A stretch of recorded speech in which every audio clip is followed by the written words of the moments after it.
In this episode, we talk with a very talented ultra racer from Austria, Dominik Meierhofer, who is still very young in terms of ultracycling, but has achieved some astonishing results. Dominik was the winner of Race Around Austria 1,500 kilometers and reached the podium in a couple of 24-hour races and long-distance events like the Glocknerman Sprint or the Austrian Championships in ultracycling. Recently, Dominik won first place overall in the 24-hour World Time Trial Championships, which were held as virtual event this year. For me, personally, this is something very special and maybe one of the toughest things you can do in our sport. I will ask Dominik about his future plans and about his goals for the years to come. I know that if you have achieved so many athletic feats at Dominik's young age of 26 years old, you can have a very successful future in ultracycling. I'm today's host, Christoph Strasser. Let's roll!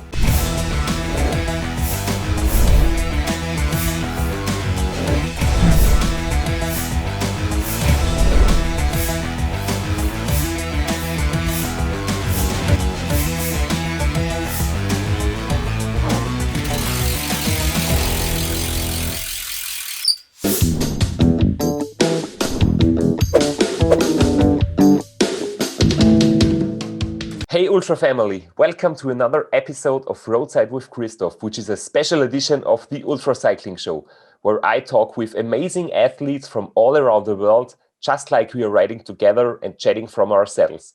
In this episode, I'll be talking with Dominik Meierhofer, a very talented ultra rider from Austria. Hi Dominik, it's nice to have you on the show. How are you? Hi Christoph, I'm fine and I'm very interested in this interview with you. Yeah, cool. I'm also looking forward. We did some races together in the last years, and you are really very strong and very fast. And I'll be very curious in your stories and also in your future plans. But before we talk about this, I will have some sprint round questions for you. 10 questions. They are very short and they will tell some things about you so that the people who watch this episode will get to know you.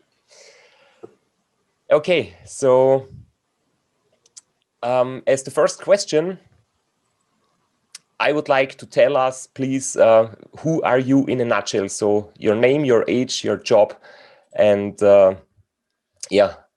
Yeah, so my name is Dominik Meierhofer. I'm from Austria. I'm living in Salzburg in Kuchel. It's a small town. And yeah, I began cycling with about 15 years. And I'm working in a car dealership. And yeah. Yeah, we can see your workplace in the background. Yeah. It seems that you're like talking from your office. Yeah, this is correct. Yeah. Because I'm working in this office, and after the work, I jump on the bike and go on training session. Yeah, that's great. So the next question is about your first ultra racing. So when did you start with the long distance racing, and what was your very first ultra racing event? I started ultracycling with in 2016, and the first race was the Rad am Ring in Germany. I would say we did everything wrong. I lost 7 kilos, and yeah. And after the race, I said it was fun, but I will never do it again. And I think 1 week later, I was in Hitzendorf in Austria for the next 24-hour race. Okay, so the disappointment did not last very long. No, it's like a truck. The next question is about your bikes. Do you have a bike sponsor? Which is your favorite bike, and how many? Do you know how many bikes you own? Bike sponsor so far I don't have, but maybe in the future, if my results get better, it is possible. I have 3 different bikes. I have the Stevens. It's a special one for the flats. It's a time trial bike. then one specialized tarmac for the climbs, and a giant propel. It's a normal cycling bike with the time trial handlebar for the 24-hour races. Yeah, that makes a lot of sense. Yeah. How many hours do you train per week at average? During the weeks where I'm working, I have 15 hours of training. And now I'm 2 to 3 weeks on camp, so training camp at home. There I have about 30 hours. Yeah. Okay, yeah, 30 hours is really a lot. And I'm very interested in your training camp because a lot of people do it like in a sunny place on islands in Spain or somewhere, and you do it at home. We will talk about that later. And talking about training, I would be interested in what do you prefer? What do you like better, the high intensity training or the longer, slower endurance rides? Normally the high intensity, because it's really cool to ride fast the bike. But of course, in the beginning of the season, you have to ride long endurances to get the form on the right level. And yeah, but I prefer the high intensity. Okay, very nice. And when you have the training rides, and especially the long training rides, what is your motivation? How can you motivate yourself to stay in the saddle for a lot of hours? The most thing which is motivates me, the emotions which I get 2019 at the victory in the race around Austria with the 1,500 kilometers. This was really special, and this motivates me to get this feeling back, and hopefully win more races. But also during the rides, I listen to music, and sometimes I'm listen to podcasts, and Yeah, that's a good idea. It's the same with me. Podcasts and music are my favorite stuff on training rides. Yeah.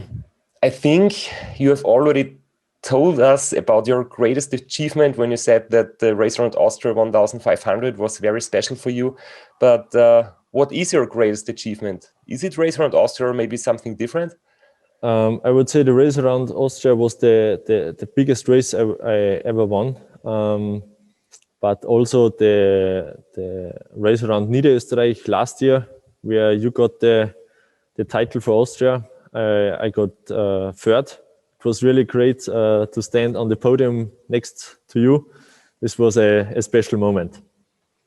Yeah, great. And being successful is very nice, gives a lot of motivation, but I think we all are learning a lot of failure when it's not going very well.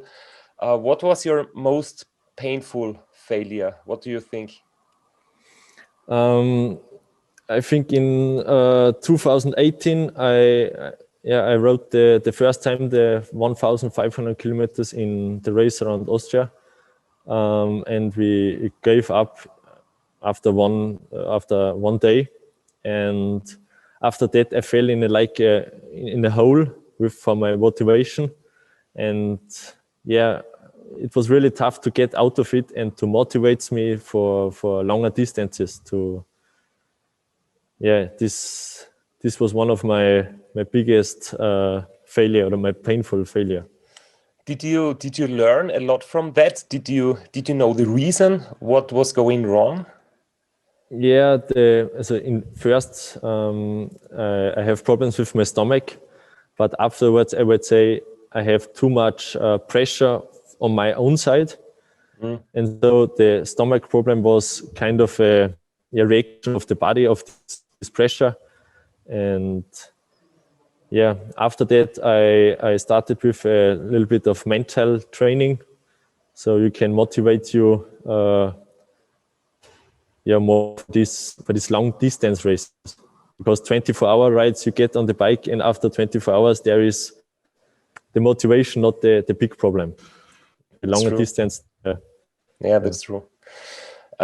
What do you love most about ultracycling? What is the reason for you to do it? The reason is, first of all, I love cycling, and you get so much from the environment. You see a lot of the beautiful sights in Austria or other countries, and yeah, another thing is that I don't know much people who can ride so long races on the bike and day and night through. And yeah, this is the great thing on ultracycling. Yeah, cool thing. And what about your future goals? I mean, you're at age 26, so you have a lot of years in front of you, and I'm sure you have big goals for the future. What is it? Yeah, I want to race the Race Across America on age 30, as in the next 3 to 4 years. And the next years I will try to get the distance of the races a little bit longer. And yeah, and I hope that I'm in 3 years or 4 years in America. Yeah, that's a great goal. If I can help you or give you some tips, don't worry. Just ask me. Race Across America is really a great thing to train for and a great experience when you ride it. Yeah, but it's definitely a lot of work to get there. Yeah. But I'm sure you can do it. Definitely. Yeah, I think every alpine skier wants to race the Hahnenkammrennen, and every ultracyclist wants to race the Race Across America. It's the toughest, longest, and yeah. Yeah, that's true. That's true. I would like to show some of your pictures because you sent me some great photos, and we can see here some pictures from you in the 24-hour races in Austria, and then of course the Race Around Austria 1500, which is in Race Around Austria there are 3 different categories. There is the Race Around Austria Challenge. This is the smaller one, the shorter one with about 560 kilometers. Then the Race Around Austria 1500 kilometers, and the Race Around Austria Extreme is 2200 kilometers long. So maybe this is something you will do in the future, but you have done the Race Around Austria 1500 several times, and one time you could take the win, which is very special and a very great achievement. You also did the Glocknerman Ultra, which is considered the ultracycling ultra marathon world championships. A very special race here in Austria. And then, of course, the Race Around Niederösterreich a few months ago, when you had really a great performance. And as you have already said in the intro, we had that moment being on the podium together. This was the Austrian Championships. You have been on the 3rd place, and I could be on the 1st place. And I'm already looking forward to the next time of Race Around Niederösterreich, hopefully in May. Will you be there again? I won't race this in Niederösterreich. I will be in Italy in May. In the Race Across Italy? Yeah. Okay. Yeah. And then there are also some pictures of your latest achievement, which for me is really very special because I have done 24 hours on an indoor trainer 2 times, but just one time for training and one time for charity. And it's one of the toughest things I can imagine. And you did the World Championships, which usually takes place in Borrego Springs. But because of the pandemic, this time it was held virtual. And what were your feelings in that moment when you did? The feelings were mixed. The good thing is that in March 2019, where the first lockdown in Austria was, my colleague Andy and I did a training ride on Zwift for 24 hours. And so I knew how the feelings on the bike are. This time I knew I have to be a little bit slower on the first hours, because on the home trainer, it's mentally far more stronger than outside. Yeah, I think that's true. But for everybody who wants to know more about you on the 24-hour virtual time trial world championship, there is a special episode of Ultracycling show where you did a race report just about that race. So everybody should watch this who wants to enter such a race maybe. And then we also have some great pictures here from you in the training. Yeah, so what I would like to know is about your training, because when I was writing you an email a few days ago and asking you if you have the time to join me in the show, you said, yes, it's very good because you're doing a training camp. And I was thinking, okay, maybe that's a bit of a problem because you're going to Spain or somewhere. But then you said you're doing a training camp at home. So how are you training at the moment, and what is the difference from your everyday training to the training camp now? The thing why I'm making the training camp at home is because I'm not a pro cycling, and so I have to do the quarantine in Spain and when I get back in Austria. So 3 weeks of vacation are 2 weeks of cycling. So I get lost of 1 week, and at home I can take 3 weeks of vacation and can ride the bike for 3 weeks. So it's better at home. And with the weather, at this time it's pretty cool because we have 12 degrees. So it's nearly the temperature in Spain. And the day is I wake up at 8 o'clock. Then I went an hour running to get the body wake up. Then I'm riding 4 hours outdoor with the gravel bike or with the road bike. Then make a short pause. And in the evening, a core training for the back and the neck, and sometimes also on the home trainer for the intervals, for the higher intentions. Okay, so it's quite interesting for me that you are also running in your training routine. Are you running for the whole year or just now in the training camp? Because I always get a lot of pain in my muscles when I just go running sometimes. Yeah, I have to say since January 2020, as 21 this year, I had a professional trainer with a trainings plan every week, and to get the more out of my body. And I think the last 5 years I never got running. And the trainer said, yeah, try it, get running, but in a slow tempo. And the first 3 times I also got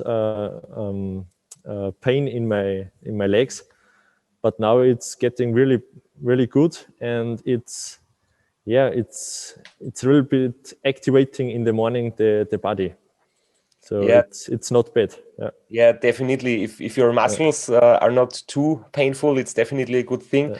And I think also for your mind, it's not always the same, because when you go for cycling every day, sometimes it can get boring, especially in the winter when you do some indoor training as well. So I think running is definitely a good thing. But you live in Salzburg. There are a lot of beautiful mountains. Do you also go on like ski touring in the mountains or ski? And cross country skiing. Yes. As you said, to do a different sport. Not always on the bike. It's good for the mind. And the cross country skiing is also good for the upper body, for the core. So So also the back and the neck is trained very well, which is very important for the long distance to sit comfortable and on the bike, and the whole power from the legs are from the core. So it's definitely true, and a lot of long distance cyclists have big problems in their neck or in their back. You know, the Sherman's neck, when your neck muscles are getting so tired that your head is like hanging down. This is sometimes a big problem in Race Across America when your neck muscles are too exhausted. And if you have a weak back, you will get pain in your back. And this is also very painful and not good. So doing upper body training, especially in the winter time, is the best thing you can do, definitely. Yeah. And also, I'm not that aggressive on the time trial position as you, but if the body is more trained, you can go down a little bit on the handlebars. So yeah. Yeah, it's true. Changing your position on the time trial bike is a process over some years. And for me, it was like I had my first time trial bike in Race Across America 7 years ago, and I was being much more upright than now. So I got like a few millimeters down every year without getting pain. And it's very good to take it slowly. The pictures from last year in Race Around Austria from you, they are really impressive. So so this bike, I think you can ride a time trial in the Tour de France. It's the same position. In my case, it is painful sometimes, but not so bad. So it's a little pain is okay, but if it's too painful, then of course your performance will go down. Yeah. But of course, it's not as comfortable as your road bike. That's for sure. Yeah. Now you're training, very motivated, doing a lot of biking and upper body training and running. Do you have specific goals for that upcoming season? Because it's a little bit difficult. There is the Corona thing, and we are not sure if a race is going on. Maybe it's cancelled. Maybe it's later in the year. Like last year, the race around Niederösterreich was moved from May to September. So planning is a bit difficult. But do you have goals for the upcoming season? Yes, I hope that it's not that same that last year, because then you have half a year only training and no race, so you don't know how is your shape. But this year I want to ride the race across Italy. It will be one of the first races outside from Austria.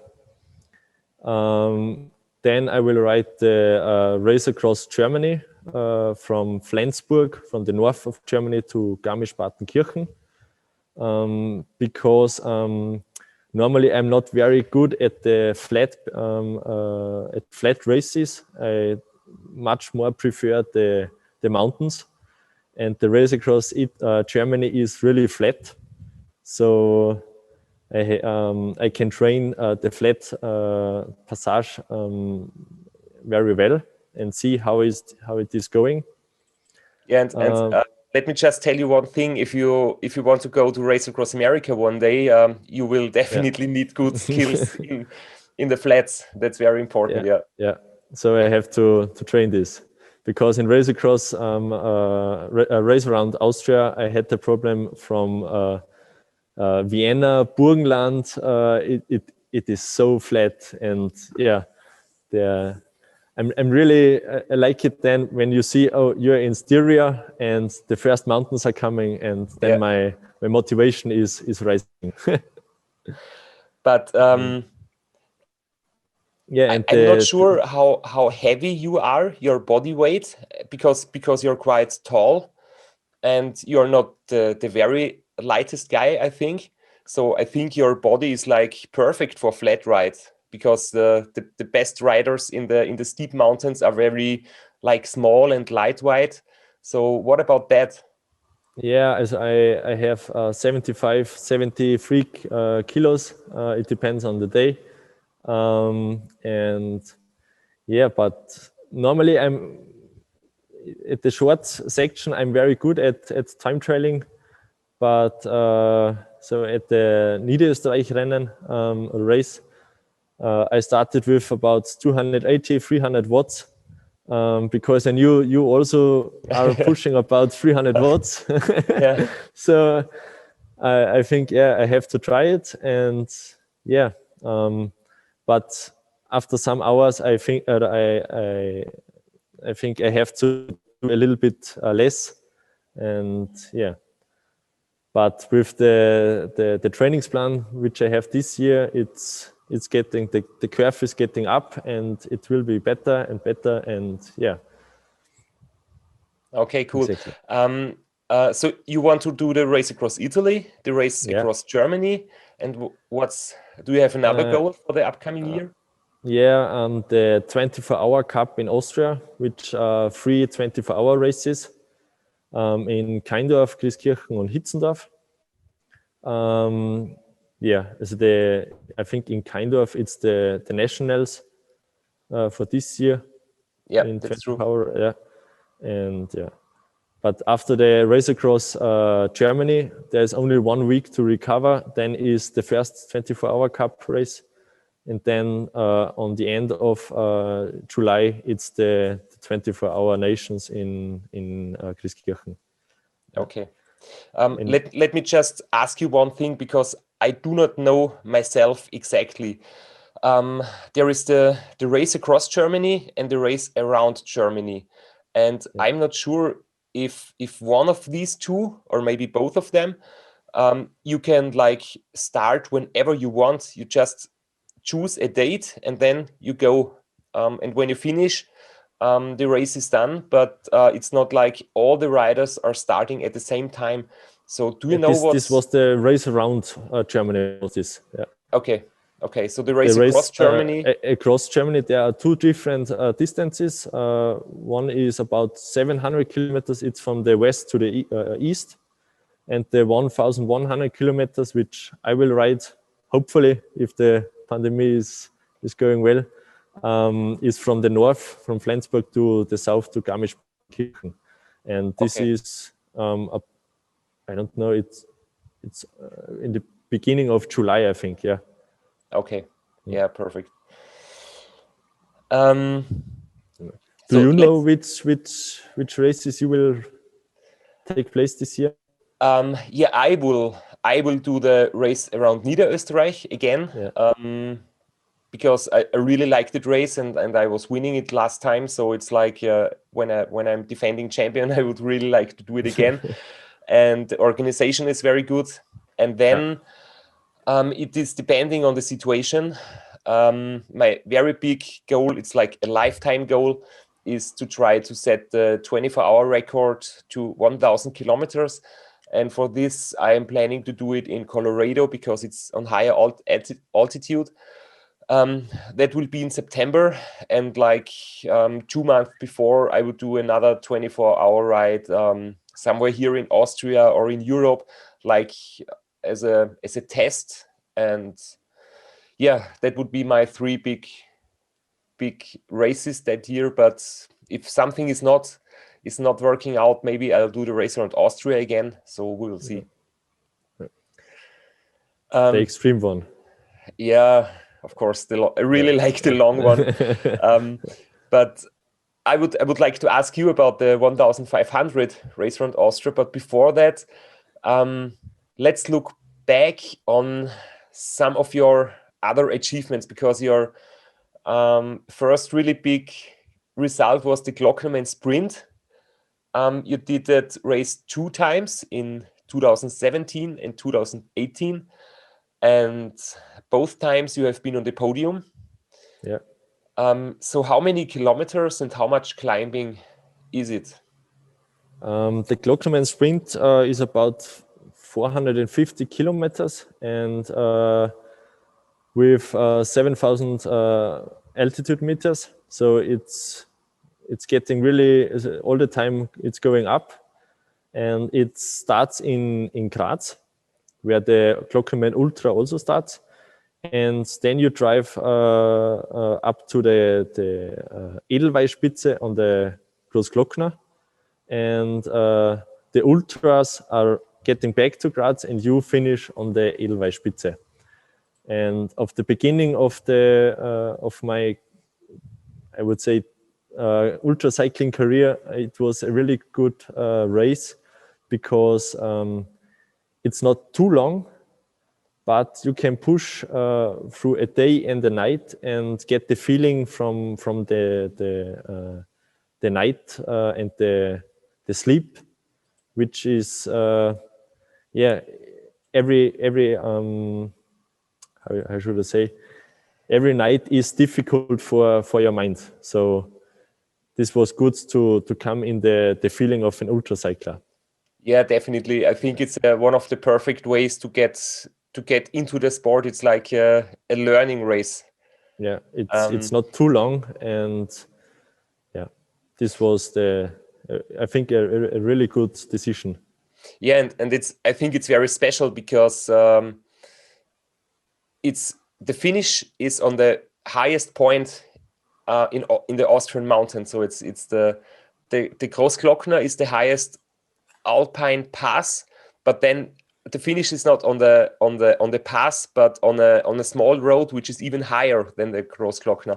So it's really very special. This was really hard for me the first time, 2017, because I think there is the Hochtor. I'm up on the mountain. I'm up on the Großglockner, and you get out of the tunnel and see, oh my gosh, there are 5 or 7 serpentines up, and yeah. I think the finish is on 2,500 meters about. So it's really high. Yeah. Have you been there in training? Because I think from your home city you could ride there with the bike, or is it too far away for a training ride? I do it I think 2 times. It's about 220 kilometers from my home on the Glockner and back home. But I have never saw that, or I've never imagined that the Edelweißspitzen is so long. And yeah, so I was really impressed the first time getting up there. And what about the next year? Because in 2019, you did the full distance Glocknerman. Yeah, it was the first time I rode over 1,000 kilometers. It was a good race. The first time with, I think, 2 nights, but it was really tough because you get you get up to the Glocknerman, back down, and then you turn around, U-turn, go back up the same mountain. Get back up. This was really tough, and yeah, we were not very fast, but we finished it, and yeah, it was a solid race, I would say. Yeah, I have done the Glocknerman myself 3 times. I did it in 2007, in 2008, and 2010. And for me, it was also my very first big win in a race. I can remember I was just before Marco Ballo. So Marco Ballo was like the superstar for me, and he was in second place. I was in first. But in that years, the route was different than it is today. So we did Großglockner and then Felbertauern. Yeah. So we did a loop. We did it 2 times and then back to Graz. And yeah, now you have like to go down the Glockner, U-turn and up. So you are doing it now from both sides, and we did it 2 times from the same side. I don't know if it is more easy or more difficult nowadays, but it definitely is a bit different. But for me also, it was a very special race, and I learned so much from there for my future. And when I was doing the Glocknerman, I was 25 years old. So I think it's a good age. It's a good age. You are 26, and Yeah, Yeah, could be and I think some great years in front of you. yeah, the best thing we have learned at the Glockenman was the how the team works together. Because we had two cars, a camper and the pace car, and yeah, the 24-hour rides or the Glockenman sprints you can do with 2 or 3 peoples, and there is everything working very well. But when you have 2 cars and about, I think we were 5 peoples, you have to manage the team, and everyone has to know what he has to do. And yeah, this was a very good test ride for the team, and it was very good, and they did it very well. And the team we started at the Glocknerman 1000 kilometers is till now always the same. So they know me exactly, I know them exactly, and I think this is also a very important part at ultracycling, that you have a strong team. Yeah, definitely. I did experience the same things. It is so important that you have the team, you can trust them and they can trust you. Yeah. And especially when you don't sleep a lot, you get a little bit confused, and sometimes you become a little bit strange. And especially in that situation, it's so important to have a good crew and to have a good team spirit. Because it's important to have fun, to have some jokes, and to have a good time. And if the crew can make you smile or entertain you, it's much easier. Yeah, this is really important. Yeah, yeah, and I think that if the team spirit is not good and the people from your crew say like, the race was not fun, I didn't enjoy it, the next time I will not be in your team anymore, and then you will have to find new crew members for the next race, it becomes very difficult. So it's like when you have to start with 0, you have to do the team building all again, and if you can manage your team staying together, it's the whole experience, not only for you but also for the crew, is so important. Yeah. And you can ride the fastest, or you can be the fastest on the bike. But when the team is not working very good together with you, then yeah, you will never finish the race. Yeah, and the other thing is, the longer the races get, the more important becomes the crew. So I think in a 24-hour race or like Glocknerman Sprint, the crew is not so important than in the like Race Around Austria or even Race Across America. Yeah. Mm. But also they always gave me a bottle to drink every hour. They gave me the Ensure every hour, and I don't have to ask or have to say, I want this or this. So they have an eating plan, and they gave me on every time the right food. So I only have to concentrate on cycling, and this is the greatest part. Yeah, you can do on the bike. Only concentrate on riding.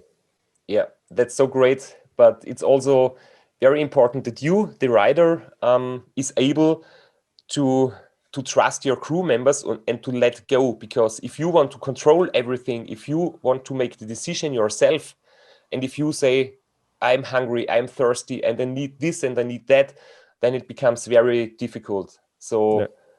My experience is that it's very important that we, the riders, are only concentrating on riding, and the crew makes all the decisions. If you're going to sleep, if you have to eat and drink, this is the job of your crew. You just take it and drink it and go on. Yeah, and you have to trust that they do it very good. And of course, yeah, and I would say I had the best team for me. Yeah, of course. Yeah. Maybe you would not be happy with my crew, and I would not be happy with your crew. But it had to suit to each, and yeah, it has to match to each other. Yes, but that year, 2019, I think it was something like your breakthrough year. So it was really when I just watch your results and watch your homepage, and there is really some great results. And you did also, let's look at the pictures, some successful 24-hour races. But the special thing is, maybe some of our viewers do not know that in Austria, a lot of races, or all races in 24 hours, they are like drafting races. So it's like a marathon. So you're riding in a group, you're riding you're riding together with other riders. So I think the races are a bit faster than the ultra races where you have to be alone, but they are also sometimes more difficult, because if the group goes fast, you have to do the same speed than the group, because otherwise you are lost and you will get slow. Do you like that races more than the lonely ultra racing, or do you prefer the real ultra racing where you have no people around you? I have to say it's about. I would say it's like the slalom and the downhill. It's two different categories, two different races, and I like both of them. The cool thing on the 24-hour rides where you have the draft is that it's really man to man. You have the other riders around you, and most of the time the first 5-6 hours are really fast, and especially in Hitzendorf there's a small uphill section, and it's going full gas over it, and you have to be on the front. So if you once got lost off the draft, you are in the back and will never come back. Yeah. And the other thing is that you will ride also on the same track with the 24-hour and 12-hour team riders. And so you have the possibility to get on the draft of these riders. And it's really interesting to a different part of racing.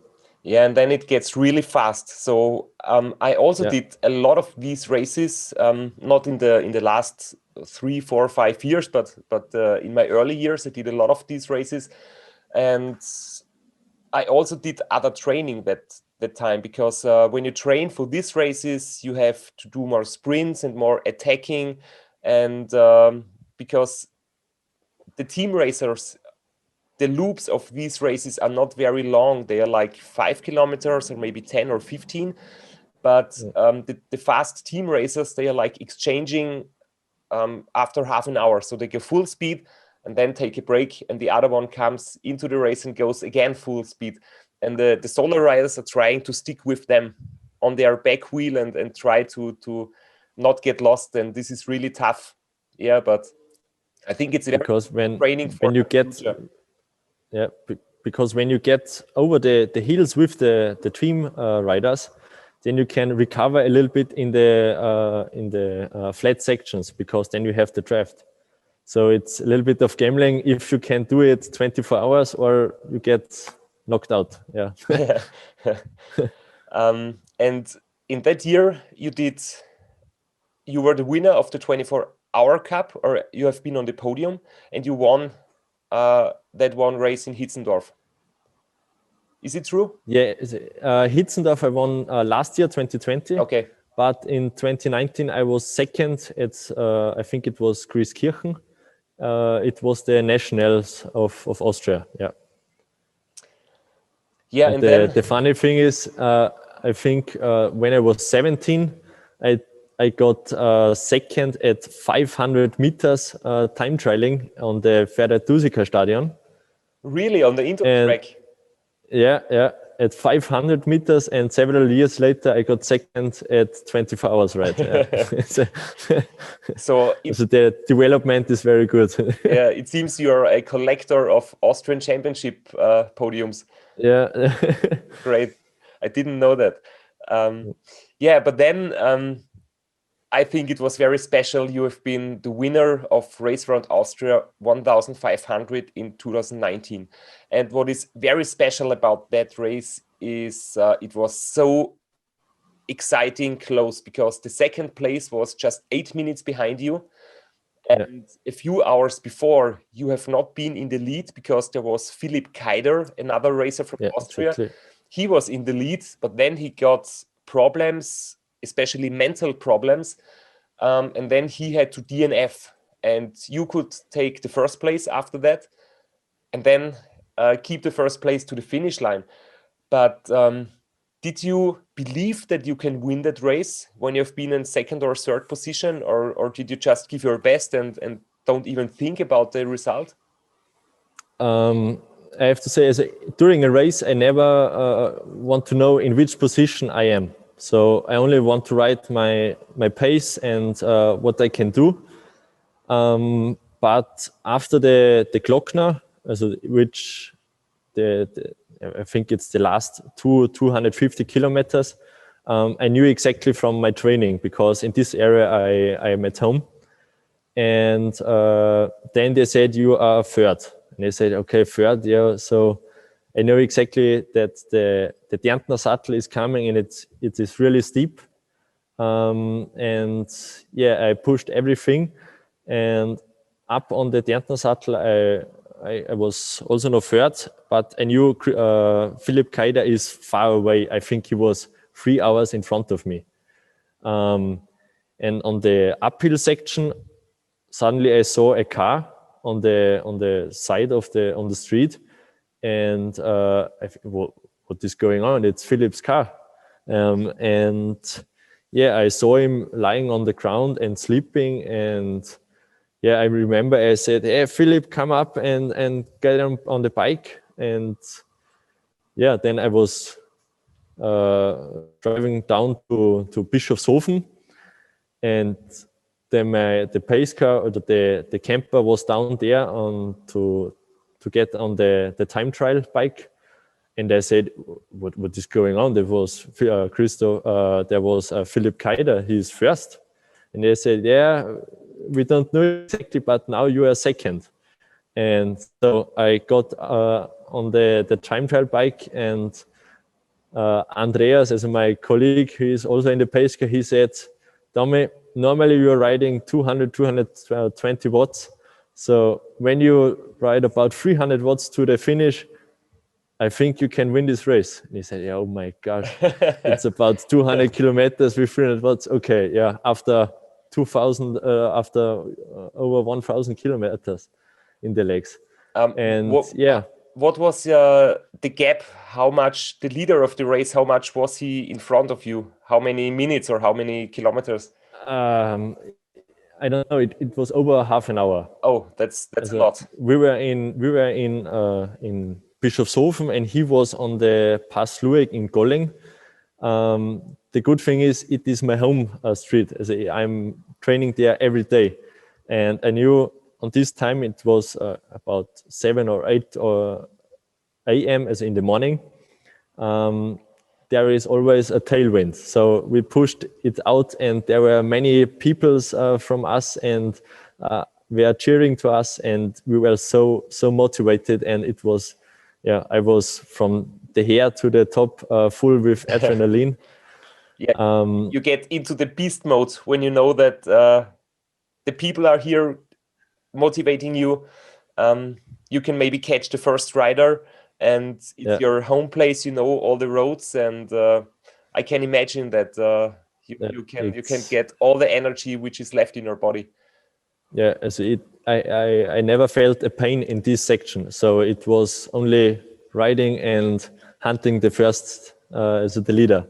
And I never overtake him on the road, but the good thing was I was starting behind of him.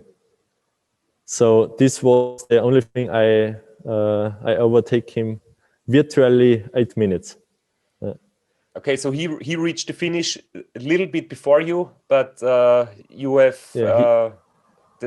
he thought he won the race. Yeah, he thought he won the race because he's the first in the finish. But then, yeah, it was, the luck was on the other side.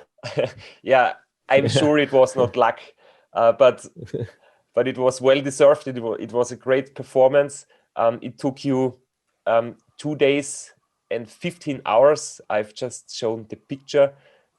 Let's see it again. That was the finish line of Race Around Austria 1500. And yeah, since that race is a time trial, a solo time trial, in every time trial there is like different riders on a different start time. And even in the Tour de France, the winner of the time trial does not need to overtake the first one, because there is your start time, your finish time, and then who was the fastest one is the winner. But I think it must be very, very disappointing for the second placed guy who believed that he won the race, and then he found out that he was just second place. Yeah, it was not easy for him, but yeah. In this moment, I was very happy about the race win. Yeah, but in Burgenland, about half of the race, not exactly. I got lost from the pace car on day because there was a traffic jam, and they said, "Yeah, you can go, and we will come later." But suddenly, I didn't know where I have to go, and I rode with the time trial bike over field roads where normally the track cars are going, and the pace car, the second car from the driver who got second at the race, found me there, picked me up, showed me the right direction back to on the race road, and yeah, so without them, I will be now always in Burgenland. you would still be on the route now. Yeah. But that's just one of the great things in our sport. It is very fair, and that's like really fair play when the other rider crew helps you find the right way again. That's really great. I'm just thinking of one story. If you're interested, I did the race around Ireland, I think 7 years ago, and it happened to me as well that the pace car was stuck in the traffic, and I was going on alone. And of course, I forgot the right way, and then I got lost. There was a city, a lot of people, a lot of cars, and I didn't find the right way, and then I was lost. And then I really got afraid what happens to me, because I do not have a passport. I don't have a mobile phone. I don't have any money. I did have nothing in my pockets, just one bottle to drink, and that's it. And I got so nervous. I didn't know what I should do. And then I saw another car of it was a 4-person team in the race. And I asked them, please, can you tell me the way? And they said, no, we are sorry. We have also lost our racer. They were just searching their racer, and I was searching my crew, and everybody was completely confused. And then I was sitting down on a bus station, and I was thinking, what can I do? And then I began to ask people who were driving the cars or driving on the road, and I was asking them to stop, and I was asking them to borrow their mobile phone. And then there was exactly one number I knew in my mind, so I could remember just one number of my girlfriend, but my girlfriend was home in Austria. And then I was calling my girlfriend, telling her where I am. I just was reading the road signs, and I tried to explain to her where I am. And then she called the people in my pace car, my crew, told them where I am, the name of the street. And then I think 2 hours later, they found me, and then we could go on. But yeah, that was really, I was really, it was not fun. These are stories only ultracycling can write. Yeah. And then the funniest thing was, afterwards, I reminded myself that on my bicycle computer, on my Garmin, I had the route. I just need to go to the route on the bike computer, and then I would have seen where I need to go. But I was so excited and so stressed, I forgot that I just have to look on the Garmin. That was very, very strange. But from that day on, I will always remember that if something happens that you are going alone and your car stays behind, you always have to take your mobile phone. Yeah. This was also our decision. If there is any problem with the pace car, or if it's on a traffic jam, I will get the phone, and on the phone there is always the Google Maps route from the race, and so hopefully this will never happen again. Yeah. But back to the Race Around Austria, how did you do your sleeping tactics? Because in 2.5 days, you will definitely have to go to sleep at least once or maybe 2 or 3 times. How did you manage it? Did you do short power naps, or did you stay for a longer sleeping break? I have to say, before the race, I listened to many interviews from you and documentations, only to get the feeling how you can do such long distances with the sleep. And we also decided to do the power naps. We trained it at home at training, because when you get too long sleep, it is very tricky to get up and be back on the bike really fast. So it is a short distance. I think it's about 25 to 27 minutes I sleep at the power nap.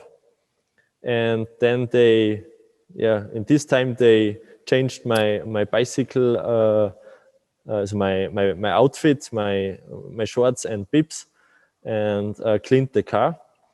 And after that, I go on the bike, and I think it's about 40 to 50 minutes where it is not very good after a power nap on the bike. And on the whole race, I had 3 power naps. The first was about 28, 29 hours. Then in stereo one, and one after the Glockner, because we went up the Glockner I think we were up on the Glockner at 3 a.m. in the night. Mm-hmm. And the problem was when you go up a hill, your mind is always going very well, because your heart rate is higher. But when it's then going down in the uphill, downhill sections, your heart rate is lower, and so your eyes getting really, really tired. And I was on the bike and said, "Tommy, don't fall asleep, don't fall asleep." And the car behind me, the pace car, was cheering, and with the I don't know how you call it, with the Hupe, the horn of the car. The horn, yeah, exactly. Yeah. Thank you. With the horn, so I don't fall asleep at the Glockner downhill sections, and down in Verleiten we get the third power nap. Yeah, I think that's a good strategy. And when I do races and power naps, I always try to do the power nap before. The best thing is before you go uphill, because maybe if you do the power nap on the top of the mountain, and then you wake up and you're confused and you're tired, and it's very dangerous, because when you do a downhill and you are still very, very tired and groggy, it's really dangerous that you fall down or that you crash. But when you wake up and then you have to go up the hill, up the mountain, then it's much easier to get your rhythm again. Yeah. And then when you're on the top of the hill, your heart rate is a bit higher, and then the downhill is easier. Yeah. But do you plan the where you make a pause, a power nap, or do you make it about, if you feel great, then you drive, and if you feel a little bit tired, then you make the power nap? Yeah, it is a mixture of having a plan and then being flexible to the situation, because if you always make a power nap when you're tired, then you will sleep too much. So the first 2 or 3 times when you really get tired, it's better to to just push it through, and your team is talking to you and they're making jokes and you listen to music, just stay awake and go on. But then I know, for example, in Race Around Austria, I will do my power nap after about, I don't know the time, I think it's after about 30 hours for the first power nap. But maybe it's 28 hours, maybe it's 32. That's depending on the situation and also depending on the weather. But in Race Across America, for example, it's like the plan is one power nap after about 24 hours, one power nap about 36, another one after 48 hours. Then there are the Rocky Mountains, and then the first longer break after the Rockies. But sometimes it doesn't work out, and then you need to be flexible. So it's always a good mixture is necessary of making a plan, but races are never working as you plan it. So a plan is good, but it's in the end it doesn't help you so much. At the Glocknerman, we have the problem. We had the problem that we thought that we have to plan the pauses, the power naps, and then at the first power nap, I was there and I said I cannot sleep. It's useless. So it's also it's not very easy to get to know how you can plan it or when it's perfect for you to make a power nap. So I think every race is very good to have this feeling, and okay, that's the feeling where it's better to take a power nap. Yeah, that's true. Yeah, and when the races are really getting longer over a lot of days, you cannot plan how you're feeling on day 7 or day 8. That's really depending on the weather. When it's very hot during the day, you're getting much more tired than when it rains, for example, because the rain is not funny, but it keeps you awake. But when it's just hot and dry, you are like, your eyes are going down, you're really completely damaged during the day. So when it's very hot, maybe it's better to have a sleep break during the day in the air-conditioned car to cool down a little bit, and then maybe reduce the sleep in the nights, but sleep more during the day. But everything is depending on how the race goes. Yeah. So you had that great race around Austria in 2019, but 1 year later, you didn't make it to the finish line. What was happening there? Yeah, it was, I would say, a mental problem because, I was the last one on the start position, and all said, you won it last year. How will you do it this year? And it was not very easy for me because it was the first time. And I said to me personally, you have to be faster than the last year because you are 1 year older and you trained more, and and the team was perfect, and we were, I think, in Vienna, and suddenly I got problems with my with sitting on the bike. It was not very comfortable for me because I changed it on the bike with the position, and the problem was here. I thought, oh my gosh, I will never bring it to the finish with this pain. And it was like the one mind goes to the other, and it is always negative. And I was in my head, I was very strong to get out of this tunnel, and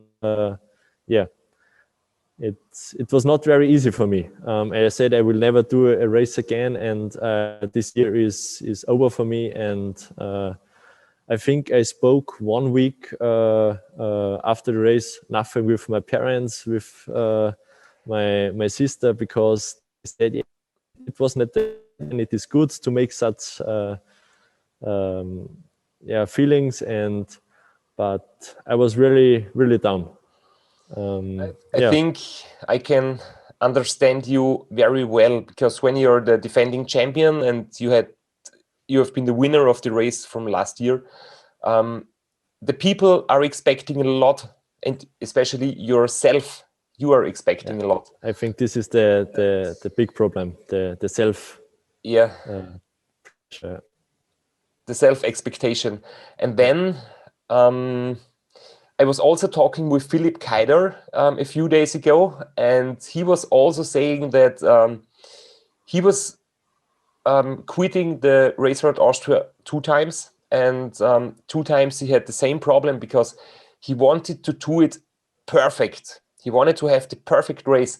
And when he noticed that it's not going perfect because he needs to go to sleep, or his performance, his watts are going down a little bit, he was so disappointed because it was not going perfect. And then his disappointment was leading him to mental problems, and then he quit the race.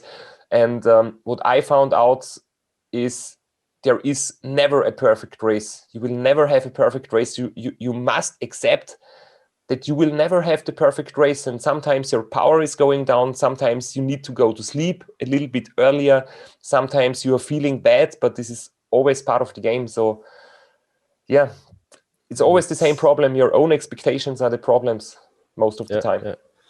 But in this situation, I thought it must be really, really tough for you, because when you're on the start of a race, all the people came and said, yeah, you are the favorite. And I think it is mentally a really good strength of you that you keep it this easy with the situation. Yeah, I've learned to handle it in the last years, and I have been in that situation very often, and you get used to it. But in my first race across America, after my first race across America win, in 2011 I was winning, and in 2012 I had big problems. It was the same for me. On the first day and on the second day, it was like terrible. I was vomiting, I was sick, I was slowing down, I was suffering from the hot temperatures, and I was just in 5 or 6 position. But then I recovered a little bit and I got stronger, and at the end of the race I was catching the leader again, and then we had a head-to-head battle, and then I was second place in the finish because he was really strong. But the race across America is so long that you have enough time to recover. But in the shorter race, if you have big problems, then the race is not long enough to do it. But but after that, I was learning how to handle that, not expect too much, give your best, but not make pressure. Yeah. But I think it's good to make such experiences for the future. Definitely. Yeah. You will have to learn it sooner or later, but someday you will have to learn it.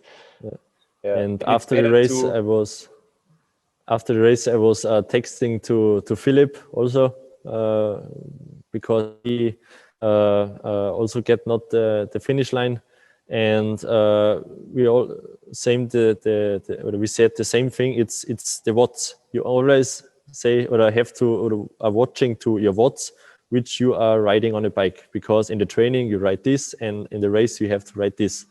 And when you see you not push at this moment these watts, your mind is saying, you are not good enough for this, and then the race is over. And in the next race, I put away my Garmin pedals, so I ride without without pedals. measurement. Yeah. Just with the body feeling and the heart rate. Only with the heart rate, only with the speed and the frequency, and it was really good because it was the Hitzendorf race, and it was a little bit of old school racing. But obviously it was freeing your mind from all that thinking and all that expectations of your power output. It was only the feeling of the body. When it's getting better, you can push a little bit more, and when it's not that good, then one gear shifting down, and it's not that bad at the race. But even if the Race Around Austria the defending champion in 1 year after your victory was not going that well. You still had a very strong finish of the season. You have been the winner of the 24-hour race in Hitzendorf, and then I will show some pictures now from the race around Niederösterreich, race around Lower Austria. That was a great performance. You have been here on the starting line. There have been no people because of the Corona restrictions, but I think all of us were very happy that the race took place and that it was not cancelled. Yeah. What was the toughest part for you? Because it's not so super long. It's 600 kilometers, which is about 350 miles. But it's for that reason, it's very fast. It's a really fast and challenging race, and you don't want to make mistakes, because if you are making mistakes, you don't have enough time to get back. Yeah.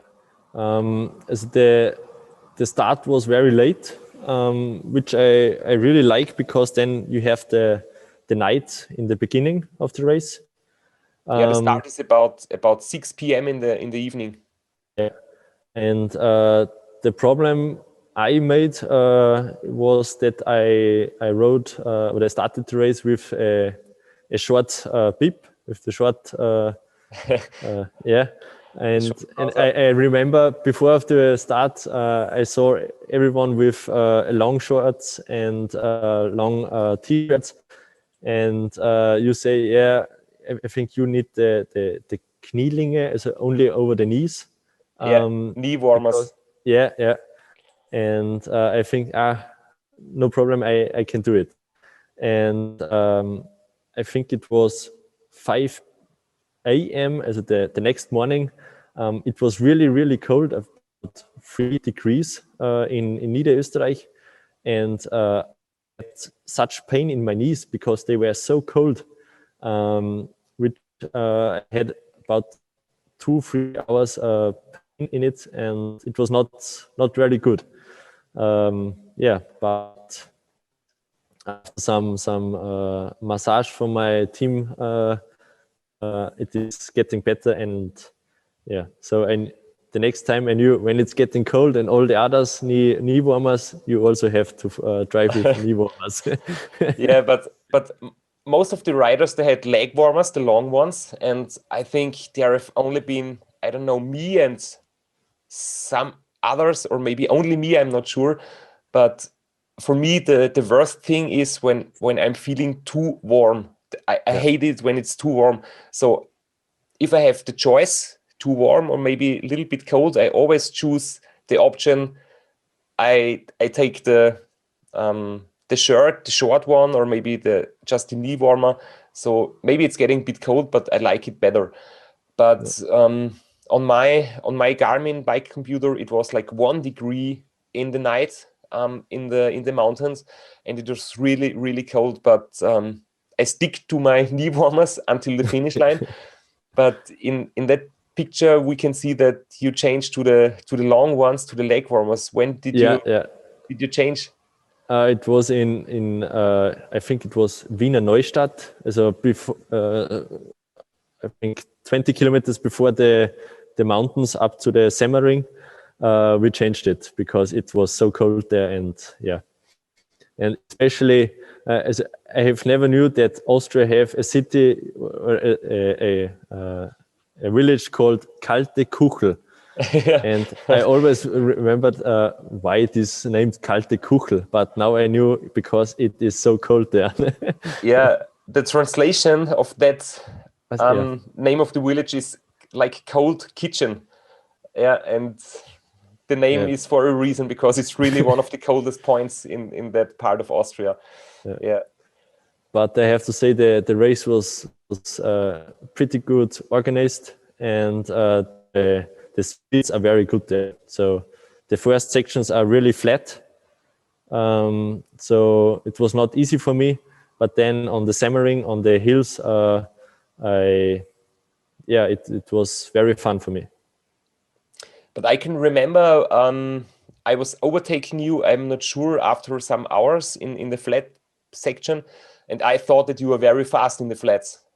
But I didn't see you in the mountains, so maybe you have been better in the mountains than in the flats. But yeah, I was always watching you. I knew that Philipp Keider, who was also in the Race Around Austria, then Robert Müller from Germany, then Manuel Dickbauer from Austria, and you are the fastest guys, and really have to watch you. And I was happy when I could overtake you, of course. And then definitely I was very happy when we've been on the podium of the Austrian Championships. But yeah, it was a pleasure for me to be on the podium with you. It was I would say the highlight of the season, because you are the biggest and the best ultracyclist, and to stand on the podium with the Austrian flag, it was a great feeling. But we also have to add one story, because Philipp Keider has been second in the overall result. Yeah. But then when we watched the picture, he is not there on the podium. And do you know the reason of this? Yeah, because you have to register separately for the Austrians, and I think he didn't do it. Didn't do it. Yeah. Yeah, that's true. He forgot. He was doing the registration for the race, but not for the Austrian Championships. So, like, the third place rider from Germany, of course, he's from Germany, not from Austria, so he's not in the Austrian Championships. But Philipp just forgot to register. So that was good for you. You so went at the overall classification, I was fifth. And so, because the German rider Müller, I think, so he is out of the Austrian nationals, and Philipp, yeah, I think he will this failure he will never do again. Yeah, we talked about learning from failure, and yeah, he will definitely learn from that one. Yeah, that's true. Yeah, and then your latest result was the 24-hour virtual World Championships. You have that own episode with Justin too, the host from the Ultracycling show. So everybody who is interested in this can watch that show. I would like to know, what does cycling mean for you? Is it a hobby? Is it a lifestyle? Or is it maybe like a dream to do it professionally in the future and finding sponsors? Or do you just enjoy the way it is now, that you have your job in your company, and cycling is the big passion for you? Cycling is definitely a big passion of me. Of course, when I had the opportunity to get a pro, I would definitely test it for a year or two, because when you wake up in the morning and you know you have to train the whole day, and it is, I would say, a little bit easier to manage the training, but I also like it when I can go to work, and I love my work, and yeah, it's not every day easy to go after the work on the bike, but it's also good for me, because when the work is really heavy or stressful, I jump on the bike and make a little pause in my mind, say, okay, it's now I'm on the bike and can relax a little bit. So this, I like it so with the training and the work. Yeah, I think that's a good attitude. I'm doing it professionally for some years now, for many years, but we've been talking about pressure and expectations. And of course, if you have more sponsors, you have more pressure, you have more expectations. It becomes tricky, and I really enjoy it, but it's not as easy as many people think, because sponsors are giving money to me so I can do like Race Across America and all the races. They are expensive and you need a lot of budget. But for my everyday life, I still need to earn money. So I have my online shop. I am doing speeches and presentations and seminars and that stuff. So I still have to work. but I'm very flexible. So training is priority number one. Yeah, but it's being a professional in ultracycling is not so easy. So I think I also have to work a lot. It's not like playing football where you earn a lot of money and you have a good life. So I think you train the most of us, the hardest of us, and only so you can achieve this and what I did, I was very patient for many years, and I was doing the training for years and years and years, and this is the real important thing, because some riders think that they train hard and after 2 or 3 years they want to be like the perfect athlete, but it takes just much more time. And this is what I would like to tell everybody, that it takes some time, it takes some years to really get your fitness level and your mental state of mind to be good in the ultra distance races. So you have told us your big plan for the future is doing RAM in a few years. Do you have other like long-term goals between now and between RAM? I wanted to ride the race across race around Austria, but the long version with the 2,200 kilometers. Maybe we can ride it next year. It was a little bit problem because my parents said, you're not on that age, you can ride it, and you have to finish other races before, so you can show us that you are in this shape, that you can finish such a race, because it is not easy for your body, not easy for the mind, and also for the team. They have to go on vacation from the work. They spend 3 to 4 days in a small car, and so when I'm riding the race around Austria, the big one,